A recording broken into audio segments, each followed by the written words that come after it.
Hello everybody, House Frank here, and today's topic is going to be synchronicity, how to enter synchronicity. And synchronicity is another way of looking at coincidences, meaningful coincidences, things that happen in your life, and you're usually in awe of what happens. It humbles you because it happens in a way that is so exciting and just totally out of place. So a synchronicity is really an event that's out of order, and when it's out of order, it appears like a coincidence. But what you're going to find out here is that oh, hello, Samantha, good to see you. I'm glad you're doing the moderating here. So today I'm going to be talking about synchronicity. These are meaningful events that we call sometimes coincidence.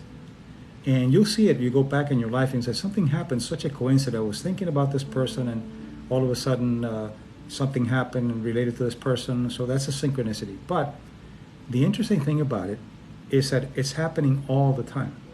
It's like a matrix. And you're taking one path. Look at it this way. This is a circle, and you're taking one path, and within that circle, there are all kinds of interconnections with many, many other paths. So what you want to find out is that what is another path. But here are the rules of engagement, of synchronicity. So pay attention, because you're going to become a mystic, which is another way of saying the immeasurable you. Okay, first, you cannot look for synchronicity. You set the conditions so synchronicity looks for you. So you set it up so it looks for you. If you look for it directly and voluntarily, forget it. It's not going to happen, because by definition it's not linear, and you're looking at it linearly. But the way to get in, the way to kind of go in the back door, is that excuse me, at that you know that you set the conditions rather than expecting to do A, B, C and get there. It's very important to do that. Okay, we have the usual jokesters here, and we're gonna not pay attention to it. And if you are getting smart, then we'll just gonna mute you. Why? Because this is about respecting the audience that you are. This is not about clowns coming in and using their small minds to try to distract you. What I'm talking about now, those of you that just joined, is synchronicity. Synchronicity is events that have meaningful significance, and it's what a lot of people will call, oh, what a coincidence. Synchronicity has its own rules of engagement, and it has to do with complexity theory. So I'm going to be talking about that. I'm going to be talking about how to get into synchronicity, because it really enriches your life. It feels like you're not just living from A to B, but there are all kinds of things happening. So one of the ways to get into synchronicity, and I talked about it in one of the videos that I did on what I call my contemplative walks, but I'm going to discuss it here a little further and then give you some other ways. Rules of engagement. You don't look for it. You set up the conditions so it finds you. And the one way to do it is what I call second intention. And make sure that when you come in, the first thing to do is to follow, if I haven't followed my channel, because that's how I can expand the audience and be able to reach you. So it's really good. So make sure you follow. All right. So the first way, one of the ways to get into synchronicity and to set up the conditions for synchronicity, is by what I call the second attention. The second attention has to do with you having an initial intention and then changing it and moving into the second intention. And that is what opens up synchronicity. So I'm going to give you some examples. You are going to read a book. You open the book randomly somewhere. Because you say, let's say, page 150. You go from page 150, that was initial intention, then you change it and you go to the second intention and read the opposite page, or open it up to another 150 pages and then go there. And then when you go there, that's a second intention. Then what you're doing is you're then looking for wisdom that is synchronistic, but it hasn't unfolded yet. So try to follow this. It's information that hasn't unfolded. It's a precursor to wisdom. So what you do is you read that part of the book, and it makes no sense. You read it, and try to get wisdom out of it, and then sit back and wait for the connections to come in. It could be the same day, it could be tomorrow, it doesn't matter, but you're gaining wisdom, and then whatever you need, you begin to get information about what you need. It's very important to see that you don't look for it. You just set up the conditions so it comes to you.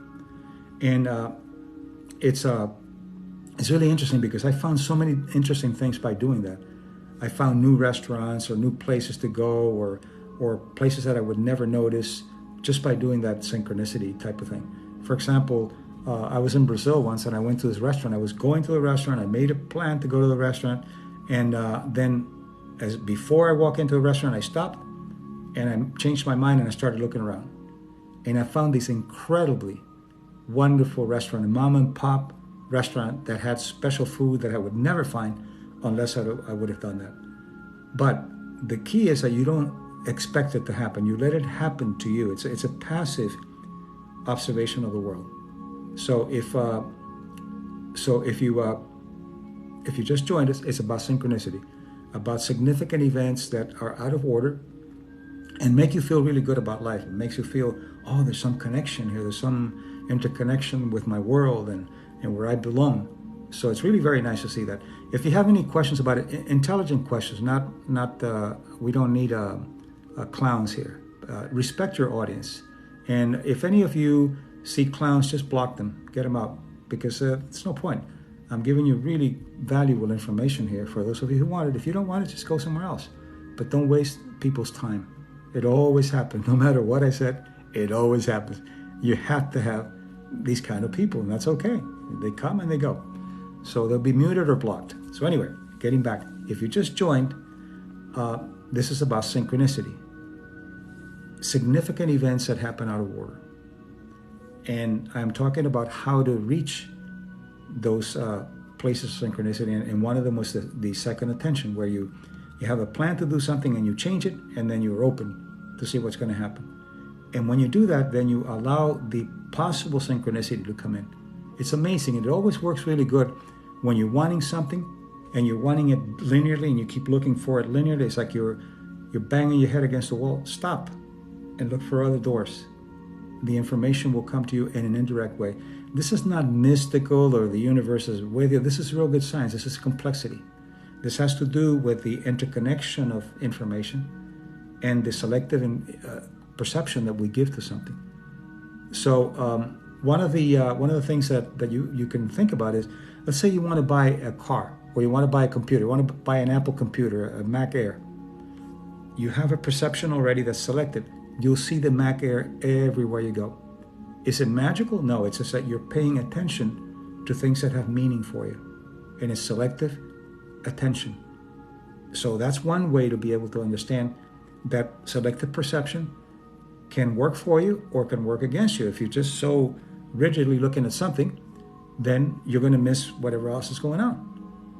But if you open and you say, okay, this isn't working, let me go to the second attention, or let me try some of these things that I talked about here with the second attention and see what happens.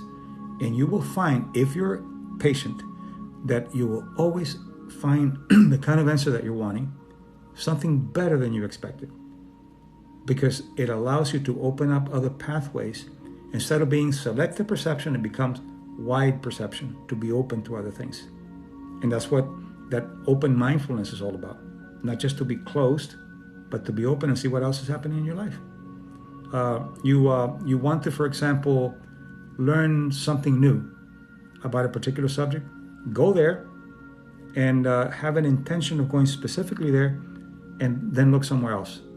And what will happen is that it'll open up an opportunity for you that you normally would not look into. And that's what synchronicity is all about. That's where these people that appear like to be mystics and they seem very happy wherever they are, is because they have a sense of the world, not in a linear way, but in a non-linear way. That if A doesn't work, B works. And if B doesn't work, you go to C. And you keep going and you see there's a matrix of information. And you have to learn how to access it. So, if there are any serious questions, go ahead about synchronicity and about complexity theory. And for some people, this might be very boring because you're not interested. You just want to go watch two dogs fight or or somebody shaking their butt, something, that's okay. If you want to do that, go do it, fine. But here, I'm going to try to open your mind so you can see how profound you are and how beautiful you are in the way that your brain was set up to find information. So, any questions so far? No questions.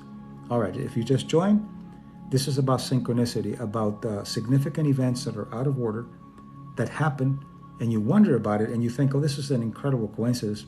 It is a coincidence, but you can find more coincidences if you do the things that I'm talking about here. What I talk about, the second attention. The second attention is you make up your mind to do something, and all of a sudden you change it and you go looking somewhere else. It opens up a second perception, a second way of looking at things, not linearly. And that also, by the way, increases your creativity.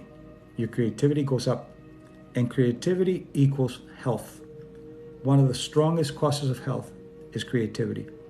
Some of you have followed my work and you know that I've done a lot of work with centenarians, people who are over 100 years old and who are healthy, and all of them are very curious. They're always asking questions. If they're watching my video now, they'll ask, what is that painting behind? And they're just very important in what they look for. Let's see. Okay, Don Juan Matus spoke of the second attention.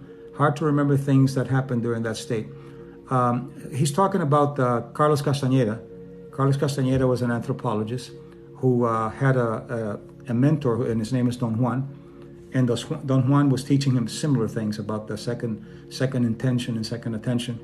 Yeah, I'm glad you brought that up.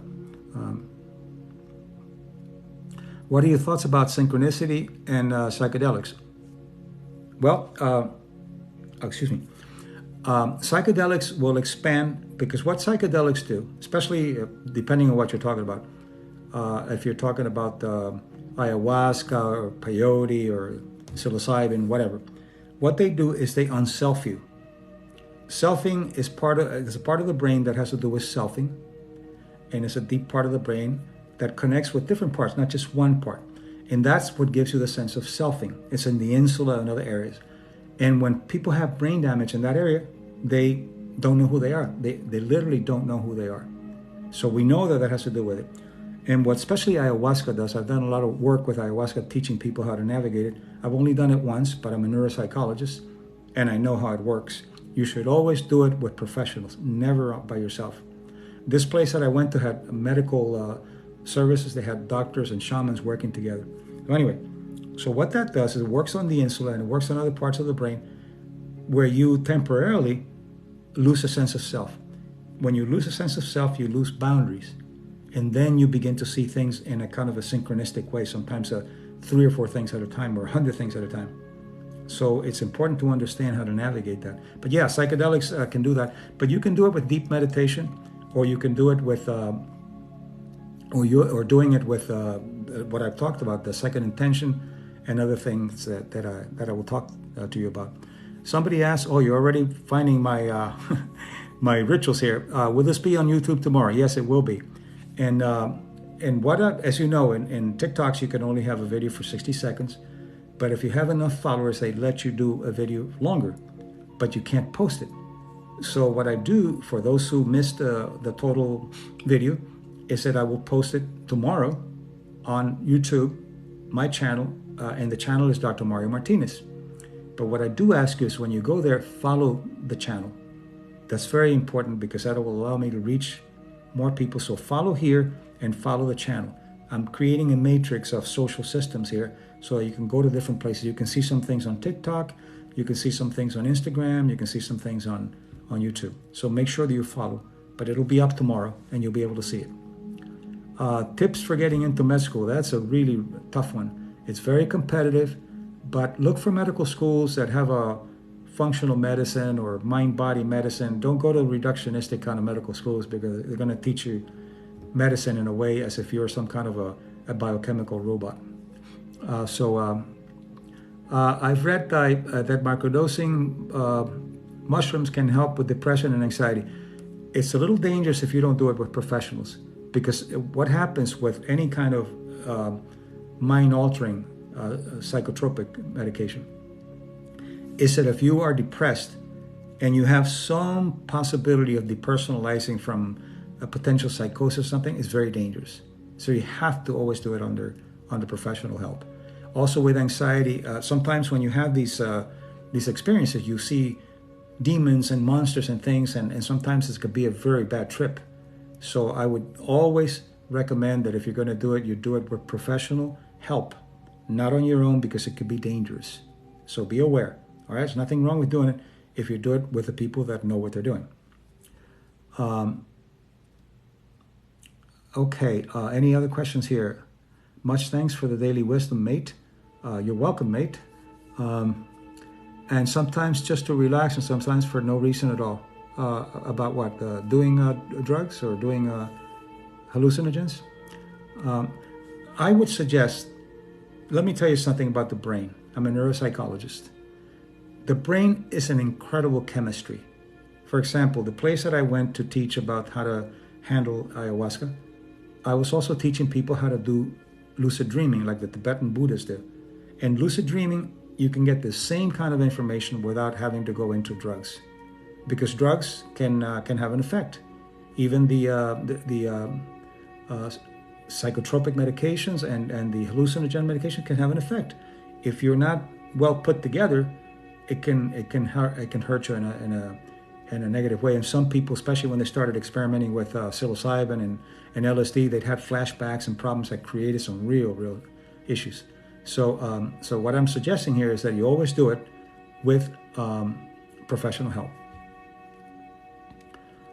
Okay, I recently got diagnosed with dyslexia. I thought I had ADHD, but no, it's dyslexia. Okay, a lot of people were dyslexic.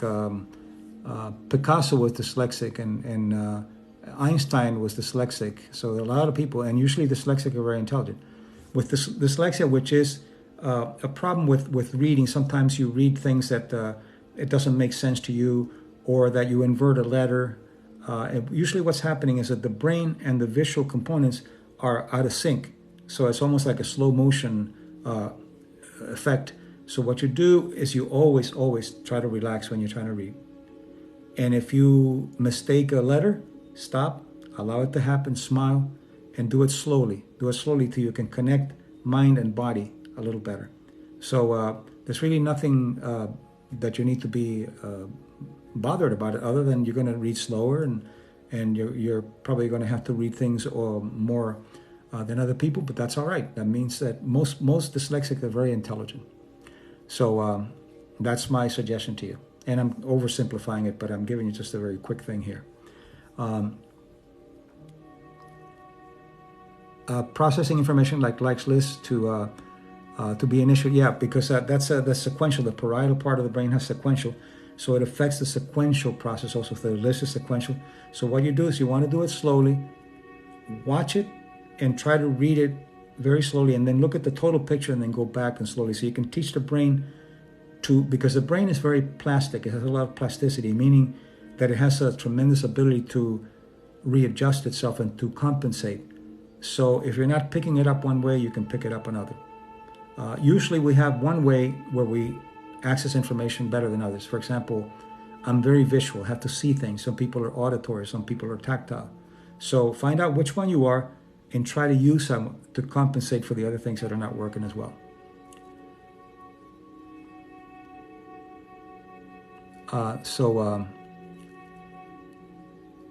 Let's see. I'm trying to discern here between the jokes and the real stuff.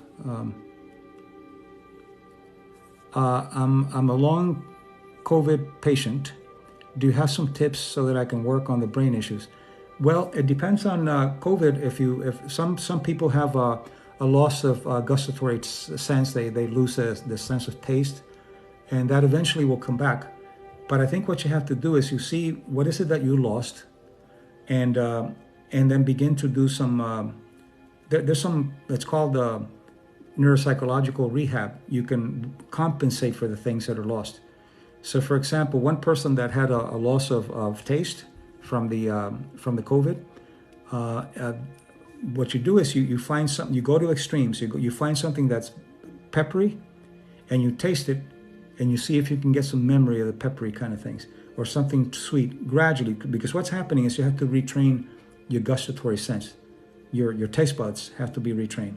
So it's a matter of retraining. Antidepressants versus talk therapy, well, it just depends. That I can't give you a diagnosis if I don't know you, but in general, I would say that in this country, we're overusing antidepressants. And it's not just talk therapy, it has to be mind-body therapy. If people need antidepressants, they need them, and you have to talk to your psychiatrist about it and you decide. But antidepressants alone do not work. You have to have some kind of mind-body process to be able to learn to do things differently. It's got the antidepressant, and there's a lot of controversy on on depression, whether it's serotonin reuptake problems or whether it's inflammation. I think it's mostly inflammation, and inflammation can affect depression, cancer, anything. So what you don't want to eat inflammatory foods like some of the pastas and the beer and things like that. You want to eat anti-inflammatory food, which is the blueberries and other kinds of food. But also, it's a combination of the two. But this is a decision that you need to make with your professional healthcare person. I can't decide that for you. I can only give you generalities. So I hope that answers your question. So I started with synchronicity, and here we go. All kinds of things. Well, that's synchronicity in itself. People asking things that have meaning for you, so I'll bring things that have meaning to you. Okay, any other questions?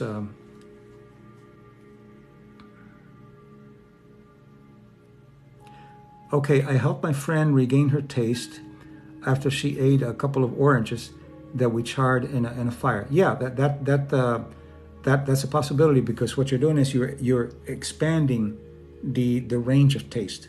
If it's bland, it's going to be hard, but if you expand it like you did with the oranges, that has a powerful effect, and then the memory stays there because it's a lot more intense than something that's bland, like vanilla or something like that.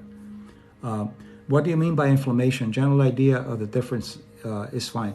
Okay, inflammation, there was a lot of, my area of work is psychoneuroimmunology. That's a big word for how thoughts and emotions affect the nervous, immune, and endocrine system.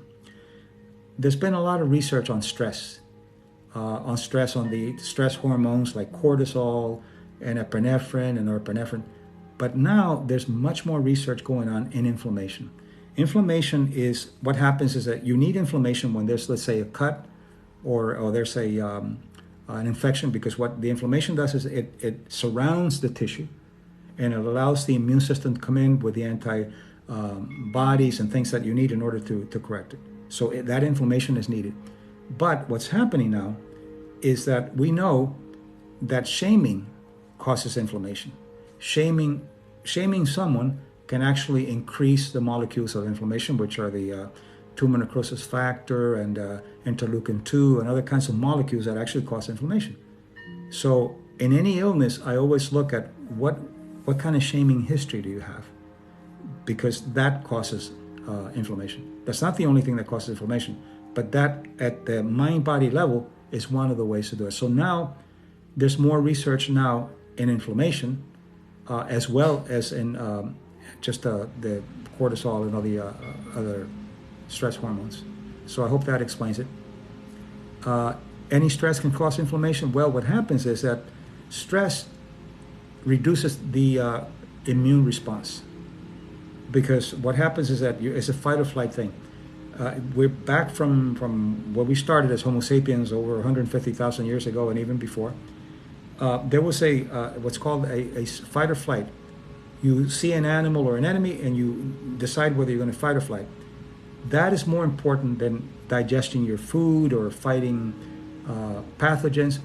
But so what happens though is then you have a temporary reduction of immune function. And then after the fight or flight is over, then it comes back. The problem with us, that doesn't happen with other animals, is we keep ruminating about it and we keep the fight or flight in our heads all the time. So then you have immune deficiency, which makes it easy for you to catch a cold and to catch whatever's going on around there. So once the stress is over, do a relaxation, do a contemplation. You can read my books, The Mind-Body Code and The Mind-Body Self. They're on Amazon, the bestsellers, and I explain that in detail. But that's a general, a quick answer. Let's see. I'm a scientist, and I've been battled, and I have battled anxiety, depression. Why is brain chemistry so complicated? Well, brain chemistry is complicated, but there's a lot you can do with brain chemistry. Because you see, what you're doing creates brain chemistry. What I'm doing right now, there's a brain chemistry that allows me to speak. I'm on beta waves, and I have a clarity of what I'm talking about, and there's a certain level of cortisol and norepinephrine to keep me active and alert. But if that's what I do all the time, then what's happening is that you have in neuroscience and cultural neuroscience, there's something called the default mode. Default mode is a way that you kind of look at the world. When everything settles, that's your default mode. And what happens if you don't deal with the default mode is that you can do relaxation, you can do anything, and it'll get your muscles relaxed, and you come back, you go back to the default mode of alarm or whatever. So in my work, what I do, and in my books, I explain how to get out of the default mode so that it's not just not a Band-Aid, but actually getting rid of the terrain of anxiety. So that's one of the explanations. And just like negative thoughts have a biochemistry, positive thoughts and meaning and things like that also have a biochemistry. But you can't do it intellectually. You can't say, oh, I'm going to relax, I'm going to be fine. It doesn't work that way. The brain requires embodiment and requires expression of what you're doing in order to create new neural maps. That's why you can't just talk yourself out of a depression or out of anxiety. There's not one thing that does not directly influence your physiology, right? Because we are mind-body. I call it biocognition. That's why I came up with the word. Biocognition. Mind and body. But biocognition is the third component that I bring into science, is mind, body, and a cultural context. Because culture determines how you're going to respond and understand things. And the immune system has learned cultural biosymbols, just like the brain has, when language came up and consciousness came up. So we're biosymbolic human beings. All right, so we started with synchronicity, and now we're talking about psychoneuroimmunology and depression and psilocybin and psychedelics. So it's whatever happens. What do you mean the brain requires embodiment? What that means is that if you are, embodiment means where are you landing the experience. So you say, okay, I remember when I felt really good at my life. You could talk about that and keep it in your head, and you can say, how did it feel? Embodiment is how does that land in my body? Let me bring back what I felt and let my body feel it. If you don't, it stays up in your head, up to here, and it doesn't go. It stays intellectually. Oh yes, I had a good time. Let me give you an example so you can see how powerful this is. My colleague Ellen Langer at Harvard did some really interesting research. And what she did is she had people, men in their 80s, she separated them into two groups. In one group, she said, we're going to spend a week here, and you're going to be talking about the good old days, 20 years before, when you were 55 or 60. And that's all you're going to be doing, talking about the good old days and remembering all the things that you want to remember. Okay? The other group, she said, you're going to be living as if you were 20 years younger. You're going to bring a badge with your picture of you of 20 years ago. You're going to go in a place where it's like a time capsule. It'll be the movies and the television and the newspapers of 20 years ago. So basically, you're putting people in a time capsule, and they have to live as if they were 20 years younger. All right. And they weren't allowed to talk about anything other than when they can't go beyond the age. It was in the 80s, so they were living in the 60s. And she did biological markers, and she did physiological markers, and cognitive markers, and gait, and one-pointed vision, and all that. Within 5 days, the people that were living as if, which they were embodying, living as if, they were doing so well that she took pictures at the beginning of both groups. And the people that were embodying, that were actually living it as if, they were doing so well that they brought independent people that rated to see picture of day 1 and picture of day 5. And what she did, she inverted it. So it would look like before and after. And she asked these people, what is the age difference in these people? Only 5 days. and the raters on the average said 5 to 8 years. So look at the power of living as if. The other people did not do well at all. When they came in the old portal. Oh, help me with my bag. When they left, they were playing touch football before they left. But here's the problem.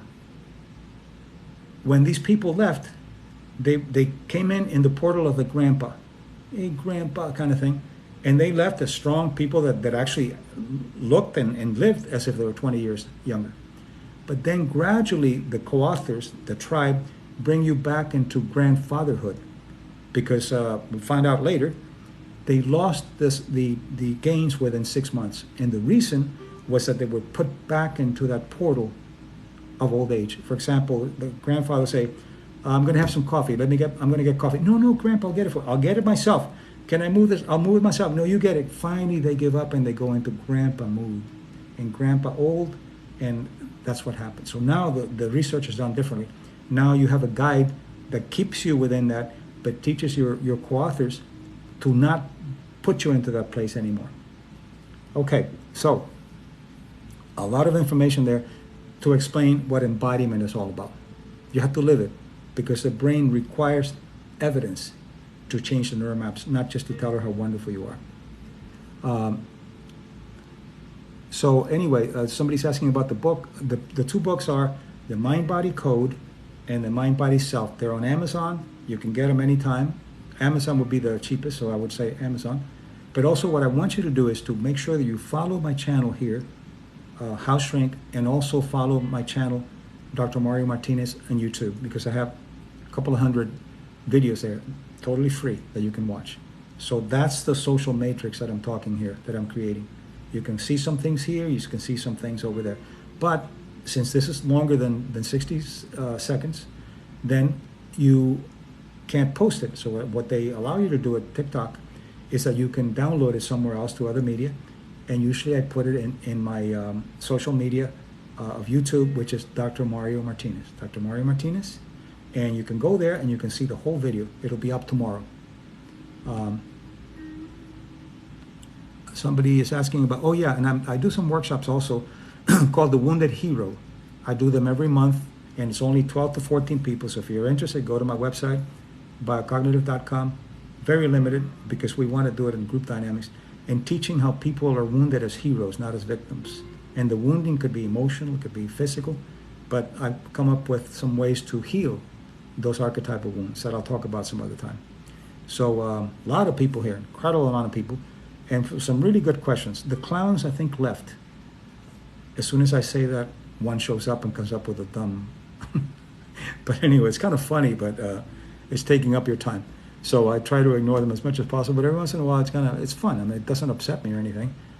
Sometimes they say really aggressive things, but small minds, anytime you're dealing with a small mind, let them go and ignore them, and they'll go away.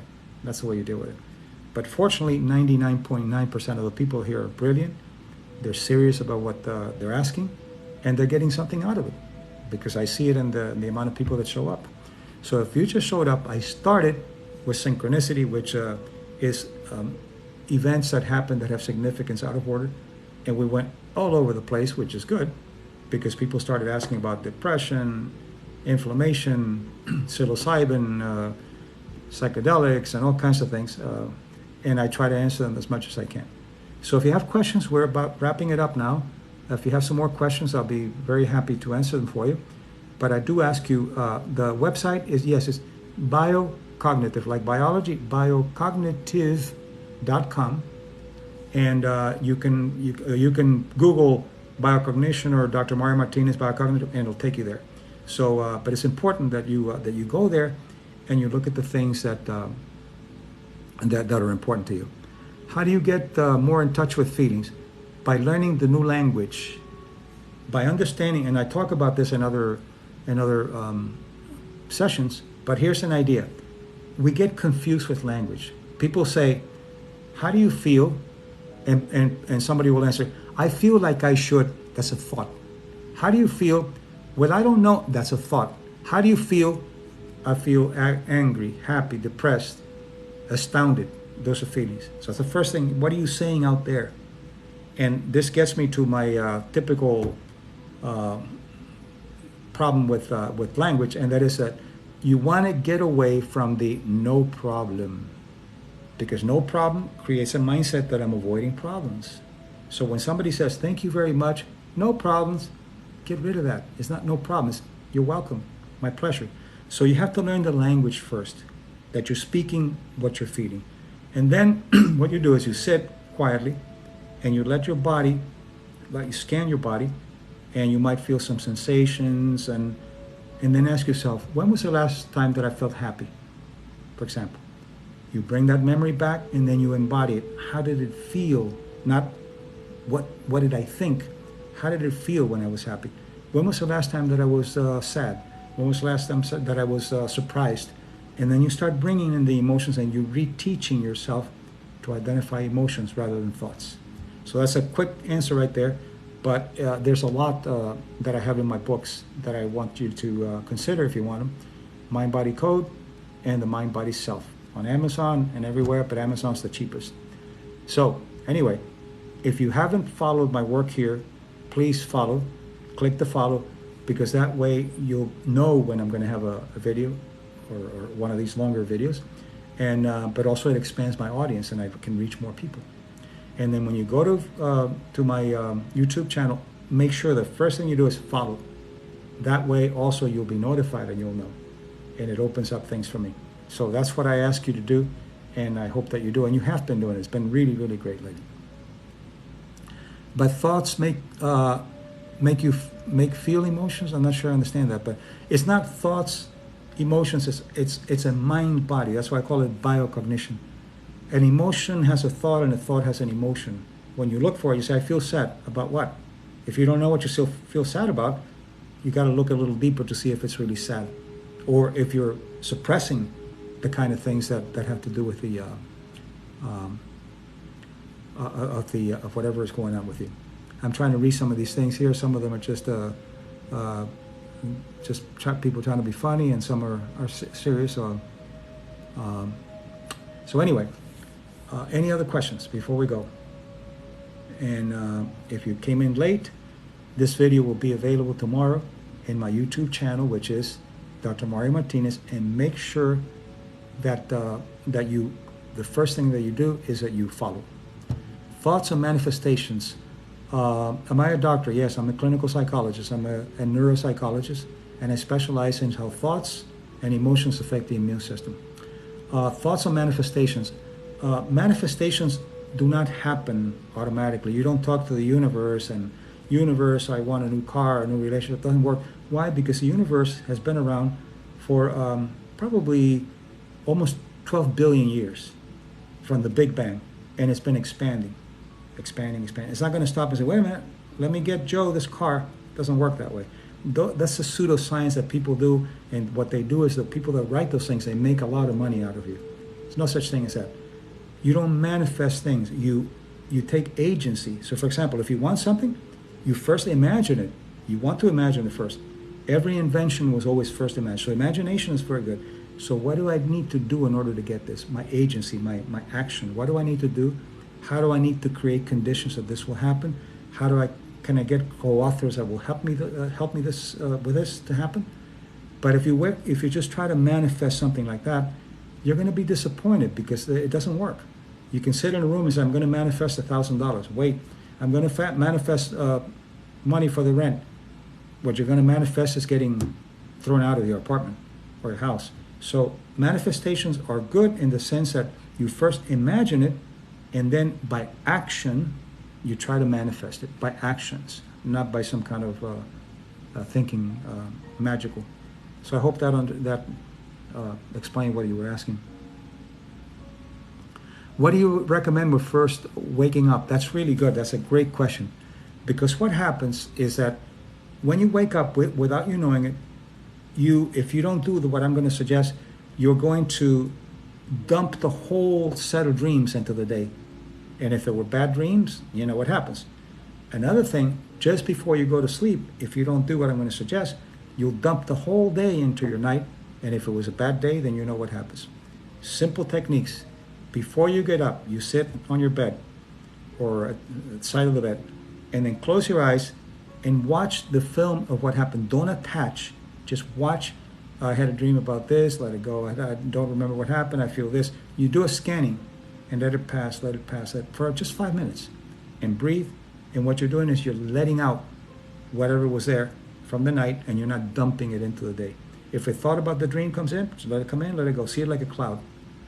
Then before you go to sleep, run the day through. Do a scanning of the day, like you're scanning the day without attaching. The key is don't attach. Don't spin it. Let it pass like a cloud. And then you're cleaning that out, and you'll be able to sleep better when you do that. You have to practice it. It takes a while. It takes a few days.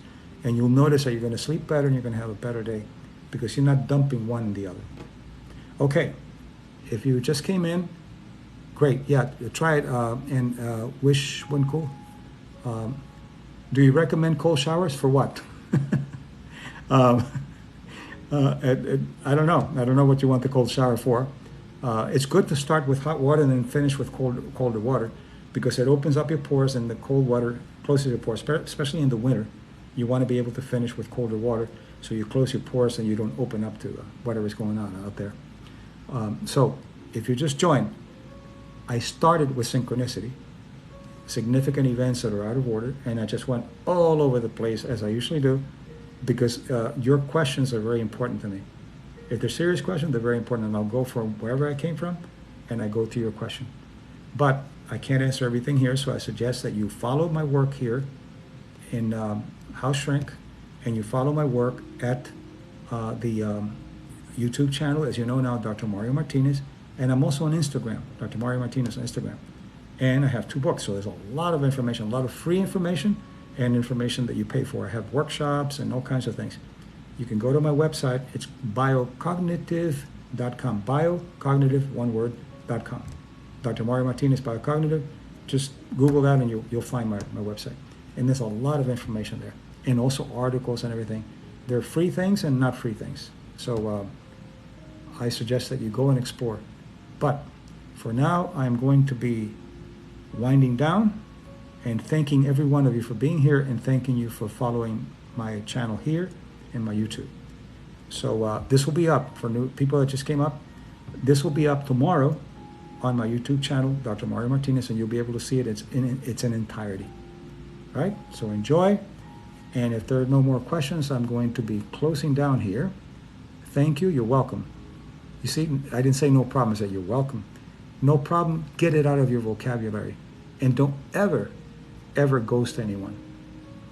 Okay? Don't ever ghost anyone. All right. So we still have, at the end, we still have clowns, and that's okay. The clowns can join us, and you just be muted. You'll be muted, and then you just watch. So anyway, for those of you who are serious and for those of you who are honest with yourself, thank you very much. For the clowns, grow up, and maybe next time you'll have something to say. Enjoy and have a wonderful day. Bye-bye.